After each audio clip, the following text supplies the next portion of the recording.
to an urban landscape now, where hundreds of foodies are queuing for up to 3 hours to get a seat at Melbourne's trendiest restaurants. One venue apparently turned away nearly 1,000 people last Friday night. The restaurants say the no bookings policy is here to stay because it's the surest way to make a profit. Anna McDonald joined the queues.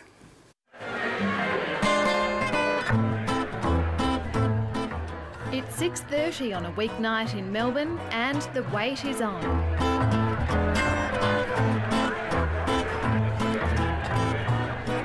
I'm not going to have a table available until about 8:30, 9 o'clock.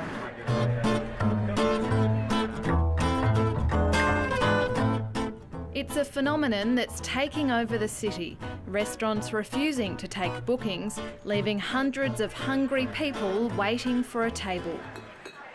There definitely is an element of that restaurants these days are the new nightclubs. I think it definitely creates a hype.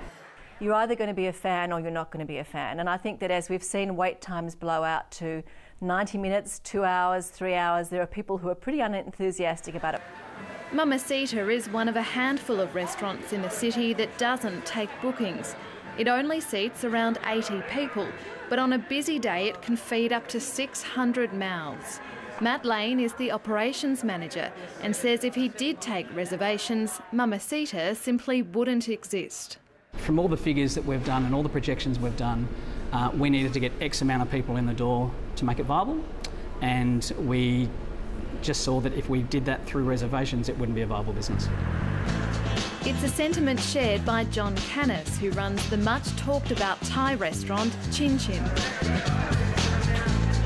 For us, the no bookings policy was really a necessity because it allows us to do the volume of guests which we need to do on the small margins which we do to enable us to keep our doors open, basically. Like Mamacita, Chin Chin takes the phone numbers of those waiting for a table and texts them when one becomes available. It could be anywhere from 20 minutes to more than 3 hours. It's all part of a casual and spontaneous style of dining that's proving to be popular with tech-savvy Melburnians who consider a night out all part of an adventure. But John Canis admits it goes against what hospitality is all about. It's sort of the opposite of what we want to be doing, is having to say to people there's a little bit of a wait, or maybe we won't get to you tonight, etc., etc. It's just not what we call hospitality from the heart. It's just something that we struggle with on a daily basis, really. But is not struggling with the attention Chin Chin has created. John Canis won't be drawn on rumours circling food blogs that the restaurant was forced to turn away 928 people last Friday night. We don't actually measure the number of people that choose not to wait for a table. The reality is that demand is far outstripping our supply. There's no doubt about it. There's no doubt about that. But as to the numbers, I really couldn't honestly give you a figure. Well, I thought that might be an urban myth, so I actually rang them and asked whether it was true. That's a statistic that will make a lot of restaurants envious because times are quite hard out there at the moment for a lot of places, and they see these buzzy restaurants pulling enormous crowds and wonder what they're doing wrong. Jan Applegren is the editor of the Good Food Guide.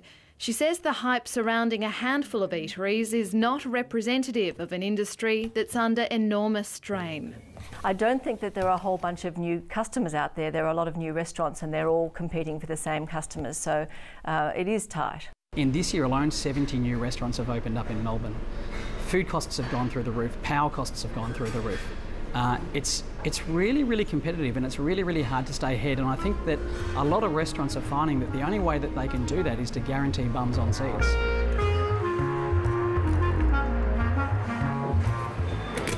Frank Camorra of Movida fame has set aside part of his restaurant for bookings.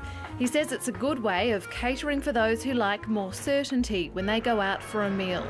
But there are now more safeguards in place for those planning on not honouring their reservation. Certainly there's places that ask for deposits. We ask for a credit card number. It's just a disincentive for people not to show up. So, when you've got, say for Movida's sake, we might only have 50 seats in the whole restaurant that are bookable. If a table of 8 or 9 doesn't show up, that's sort of 25% of your turnover on that day.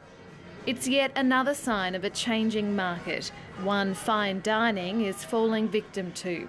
The acclaimed Verge restaurant on Spring Street is closing at the end of the year. Its co-owner, Simon Denton, says there's now less of an appetite for high-end food, doubled with increasing running costs. The market's changed and we just felt that it was time to move and we wanted to do it on our terms. Melbourne's an expensive place, we all realise that. Rents are higher, wages are high, food cost. I mean, you go to the local, grocery, it's expensive to buy food for home, so a restaurant wears that as well.